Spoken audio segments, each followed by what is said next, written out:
The United Nations spokesperson said that the situation continues to worsen in Gaza. The United Nations humanitarians have also reported that hostilities across the Strip are continuing with a devastating toll on civilians and critical infrastructure. Mamadi Barrow has the details. After 18 months of devastating conflict and an Israeli blockade on humanitarian aid, the United Nations have warned of a dire humanitarian situation for the 2.4 million residents of the Gaza Strip. Humanitarian partners report ongoing civilian casualties amid the destruction of more infrastructure. The UN spokesperson Stephen Dujarric recently told reporters in New York that local authorities reported attacks by Israeli forces that struck several heavy machinery vehicles across Gaza, halting solid waste and rubble removal service. Despite the ongoing hostilities and despite the fact that aid has not come in for at least more than 50 days, we and our partners are doing what we can to support people throughout the Gaza Strip. In Gaza City yesterday, the acting humanitarian coordinator for the occupied Palestinian territory, Susanna Kalak, led a mission to Al-Shifa Hospital where she and partners viewed work underway to install a desalination plant to serve dialysis patients at the facility. When spokesperson highlighted, despite extremely low supplies, some 180 community kitchens in Gaza continue to operate every day. Our partners also report that several people suffering from severe acute malnutrition have been admitted to hospitals for treatment this week, with cases on the rise.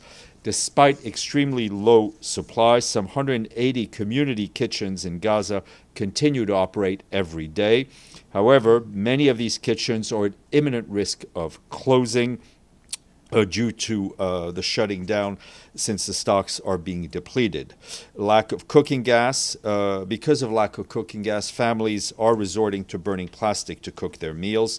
OCHA warns that access to fuel is a major concern among many major concerns.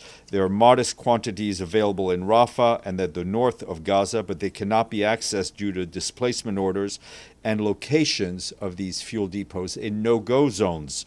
Those are areas where humanitarian partners are required to coordinate their movements with Israeli authorities.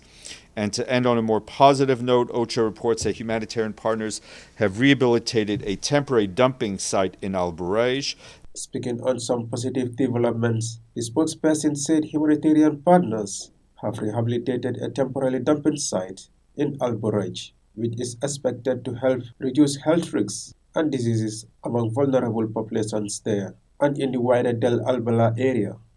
However, Israeli military also reportedly attacked thousands of homes and facilities equipped with solar power. These panels are essential for basic services to help the population survive. OCHA says that Gaza has remained under an electric blackout since October 2023. Meanwhile, in a swift response, the humanitarian partners recently installed a generator to produce clean water for more than 20,000 people in northern Gaza. Reporting for Eyeafrica News, I am Mamadi Barrow.